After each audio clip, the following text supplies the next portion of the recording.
নমস্কার বন্ধুরা, Piyali lifestyle with village ফুডে সকলকে স্বাগত জানাচ্ছি। আজকে কাঁচকলার একদম মুখরোচক নতুন একটা রেসিপি নিয়ে তোমাদের কাছে চলে আসলাম। এখানে কাঁচকলাটা সরিয়ে একটা চপার নিয়ে নিয়েছি। এবার কাঁচকলার সামনে ও পেছনে এইভাবে আমি কেটে নিলাম। দেখো, এইভাবে অল্প অল্প করে কেটে বাদ দিয়ে দেব। এবার একটা গেটার নিয়েছি, এই গেটার দিয়ে আমি কাঁচকলার ছোকাগুলো হালকা ছুলে নেব। খুব বেশি ডিপ করে কিন্তু ছুলবো না। দেখো, এইভাবে গেটারটা দিয়ে ছুলে নিতে হবে।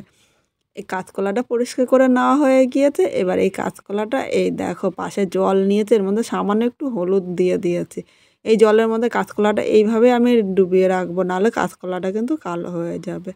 একইভাবে সবকটা কাঁচকলা আমি এইভাবেই পরিষ্কার করে নেব। বন্ধুরা, এখানে সবকটা কাঁচকলা দেখো পরিষ্কার করে এইভাবে আমি জলের মধ্যে ভিজিয়ে রাখলাম। আর দেখো এইটুকু টাইমের মধ্যে জলটা কতটা কালো হয়েছে। কাঁচকলাটা এমনি থাকলে কিন্তু আরও কালো হয়ে যেত। এবার একটা আমি পাত্র নিয়ে নিলাম, এর মধ্যে আমি একটা গেটার নিয়েছি। আমি এই বড় গেটারটা নিয়েছি, ইচ্ছে করলে তোমরা ছোট গেটারটাও নিতে পারো। এবার আমি যে বড় ফাঁকা বা ছোট ফাঁকা তাতে কিন্তু কোনো অসুবিধা নেই, যে কোনো একটা পাশ দিয়ে তোমরা কাঁচকলাটা এইভাবে গেট করে নিতে পারো। এইভাবে কাঁচকলাটা আমি গেট করে নেব। আর তোমরা যদি ইচ্ছে করে বটি দিয়ে কাটবে, তাহলে একদম মিহি করে যতটা পারবে ছোট করে কাটবে, কারণ এটা যতটা মিহি হবে ততটাই কিন্তু খেতে টেস্টি হবে। আর কাঁচকলার একদম মুখরোচক রেসিপি তোমাদের সাথে শেয়ার করছি, একদম নতুন ধরনের। এইভাবে রান্না করলে দারুণ লাগবে। দেখো, এইভাবেই আমি গেট করে নিচ্ছি। একইভাবে সবকটা কাঁচকলা আমি গেট করে নেব। এখানে কথা বলতে বলতে সবকটা কাঁচকলা গেট করা হয়ে গিয়েছে। এবার এই থালাটা সরিয়ে আমি একটা পাত্রের মধ্যে জল নিয়ে নিলাম। এবার এর মধ্যে সামান্য একটু হলুদ নিয়ে নিলাম। হলুদটা জলের সাথে ভালো করে নেড়েচেড়ে মিশিয়ে নিয়েছি। এখন যে কাঁচকলাটা আমি গেট করে রেখেছিলাম, এই কাঁচকলাটা এর মধ্যে আমি নিয়ে নিলাম। এভাবে জলের মধ্যে হাত দিয়ে চটকিয়ে চটকিয়ে ভালো করে আমি জলের সাথে ভালো করে মিশিয়ে নেব। আর এইভাবে মিশিয়ে নিলে কাঁচকলার যে এমনি থাকলে একটা কালো হয়ে যেত, সেই কালো কষটা কিন্তু আর হবে না। এইভাবে হলুদ জলে ভিজিয়ে রাখলে কাঁচকলাটা কিন্তু কালোই হবে। অনেকেই বলতে পারেন যে কাঁচকলার আয়রনটা তো পুরো চলে যাবে বা কাঁচকলার পুষ্টিগুণ চলে যাবে, কিন্তু না, এইভাবে ভিজিয়ে রাখলে কাঁচকলা রান্না করলে তরকারিটা আমাদের কালো হবে। এইভাবে ভিজিয়ে রাখলে একটুও কালো হবে না। আর এই কালোটা থাকলে কাঁচকলাটা রান্না করার পর তরকারিটাও কিন্তু কালো হয়ে যাবে, তখন কিন্তু খেতে ভালো লাগবে না। এইভাবে 10 মিনিট কাঁচকলাটা আমি ভিজিয়ে রাখবো। এবার দেখো, এখানে আমি একটা মাঝারি সাইজের আলু নিয়েছি। আলুটা এইভাবে আমি দেখো প্রথমে ছোট ছোট করে কেটে নেবো। কাঁচকলাটা যেহেতু একদম মিহি করে কেটেছি, তাই আলুগুলো এরকম ছোট ছোট করেই কাটতে হবে। আলুগুলো কাটা হয়ে গিয়েছে। এবার আলুগুলো আমি জলের মধ্যে ভিজিয়ে রাখবো, নাহলে আলুটাও কিন্তু কালো হয়ে যাবে। এবার একটা মশলা তৈরি করে নেব।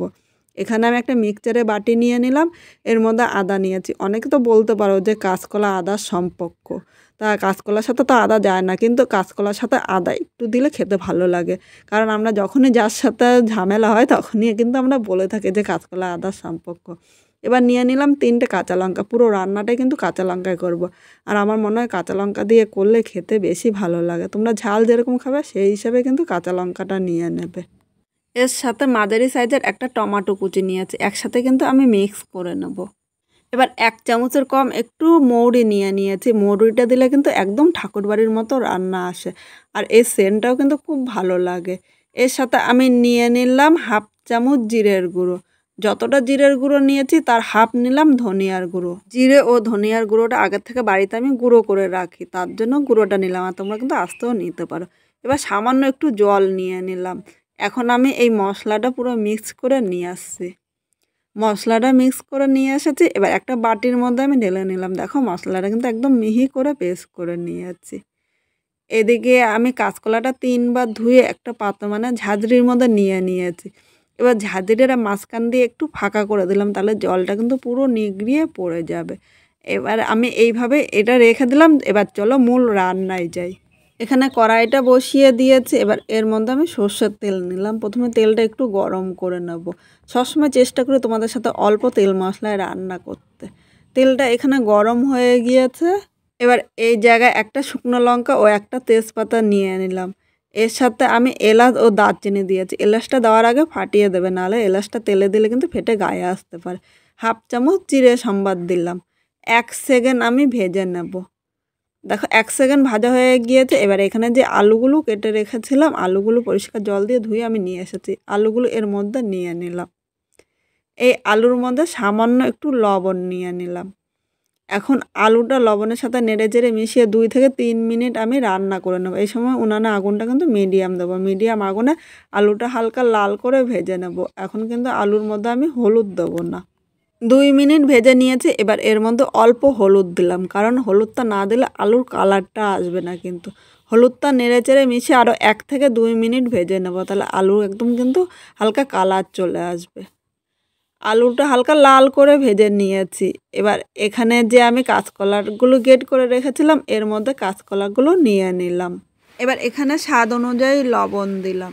লবণটা কাঁচকলা ও আলুর সাথে নেড়েচেড়ে মিশিয়ে 1 থেকে 2 মিনিট আমি ভেজে নেব। মানে কাঁচকলার গায়ে হালকা জল ভাব রয়েছে, সেই জল ভাবটা কিন্তু টানিয়ে নিতে হবে।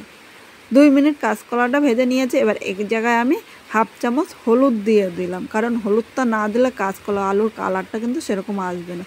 হলুদটা নেড়েচেড়ে মিশিয়ে আরও কাঁচকলা 2 থেকে 3 মিনিট মিডিয়াম আগুনে ভেজে নেব। আজকে কাঁচকলার রান্নাটা কিন্তু দুর্দান্ত হতে চলেছে, পুরো ভিডিওটা দেখো। আর একবার করলে বাড়ির সবাই কিন্তু খুব পছন্দ করবে। এখানে কাঁচকলাটা ভাজা হয়ে গিয়েছে। এবার যে মশলাটা আমি রেডি করে রেখেছিলাম মশলাটা এর মধ্যে আমি নিয়ে নিলাম।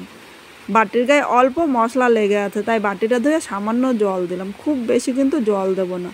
এখন এর সাথে নেড়েচেড়ে মিশিয়ে আরও 2 থেকে 3 মিনিট কষিয়ে নিতে হবে। মানে যতক্ষণ না মশলার গায়ে থেকে কাঁচা গন্ধ চলে যাচ্ছে ততক্ষণই কিন্তু মশলাটা ভালো করে কষাতে হবে। মশলাটা কষানো হয়ে গিয়েছে। এবার এখানে অল্প আমি উষ্ণ গরম জল দিয়ে দিলাম। অবশ্যই চেষ্টা করো তোমরা উষ্ণ গরম জল দিতে। উষ্ণ গরম জল দিলে আলু ও কাঁচকলাটা সেদ্ধ হয়ে যাবে তাড়াতাড়ি, আর খেতেও ভালো লাগবে। ঠান্ডা জল দিলে আলু কাঁচকলাটা কিন্তু একটু শক্ত থাকবে, তখন খেতে একদম ভালো লাগবে না। এখন আমি ঢাকা দেবো না, কারণ ঢাকা দিলে কিন্তু আলু কাঁচকলাটা সেদ্ধ হয়ে গিয়েছে, একদম গলে যাবে, তখন খেতে একদম ভালো লাগবে না। এইভাবে মিডিয়াম আগুনে আরও 2 মিনিট আমি রান্না করে নেব। 2 মিনিট রান্না করে নিয়েছি। এবার এর মধ্যে 1 চামচ মিষ্টি দিয়ে দিলাম। মানে একটু চিনি না দিলে এর স্বাদটা কিন্তু ব্যালেন্স হবে না। তোমরা যারা মিষ্টি পছন্দ করো না তারা একটু সামান্য দিয়ে দিও, কিন্তু একটু মিষ্টি না দিলে একটুও খেতে ভালো লাগবে না। আর আজকে কাঁচকলার রান্নাটা কিন্তু দুর্দান্ত হয়েছে। তোমরা গরম ভাত বা রুটি দিয়েও কিন্তু খেতে পারো। আমার কাছে রুটি দিয়ে কিন্তু দারুণ লাগে। কাঁচকলাটা 2 মিনিট রান্না করে নিয়েছি। এবার এখানে আমি একবার গরম মশলা সম্বার দিয়েছিলাম, তাই এখন কিন্তু গরম মশলা দেবো না, কারণ গরম মশলা উগ্র গন্ধ, তখন খেতে ভালো লাগবে না। এই জায়গায় 1 চামচ আমি ঘি দিয়ে দিলাম। ঘিটা এর সাথে নেড়েচেড়ে মিশিয়ে নিলাম। আমার মনে হয় শেষে একটু ঘিয়ের গন্ধটাই কিন্তু খেতে এর মুখরোচকটা আরও বাড়িয়ে দেবে। এবার 1 মিনিট আমি স্ট্যান্ডিং টাইমে রেখে দিলাম।